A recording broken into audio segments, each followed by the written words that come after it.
আমার একমাত্র মেয়ে উম্মে হাবিয়ার আজ 3 বছর বয়স পূর্ণ হলো। সে উপলক্ষে কেক অর্ডার করছিলাম সরোজকারি বাজারে। কেকটি পছন্দ করেছিল আমার ছোট ভাই রাশিদুল। পছন্দ করে সে কেকটি অর্ডার করে দিয়েছিল। তো আমারও ডিজাইনটা অনেক পছন্দ হয়েছে। যদিও এই দোকান থেকে আগেও কেক অর্ডার করছি, অনেক সুন্দর কেক বানায় ভাইয়েরা। তো সবাই আমার মেয়ের জন্য দোয়া করবেন, আল্লাহ যেন তাকে নেক হায়াত দান করে।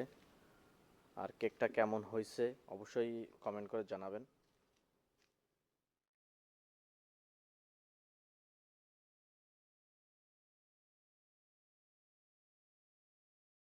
আপনারা যে কেকটি দেখছেন এটি কিন্তু খুব বেশি বড় না, এটা 2 পাউন্ডের কেক। প্রাইস তুলনামূলক অনেক রিজনেবল প্রাইসে সেল করে। আমাদের এখান থেকে কেক ক্রয় করতে গেলে আপনার কলার অথবা কেশবপুর যাইতে হতো আগে, কিন্তু এই ভাইয়াটা দোকান করার পর থেকে এখানেই ওনারা হ্যান্ডমেড কেক তৈরি করে। তো কেকটা অনেক সুন্দর টেস্ট হয়। তো সবাই ভালো থাকবেন, সুস্থ থাকবেন।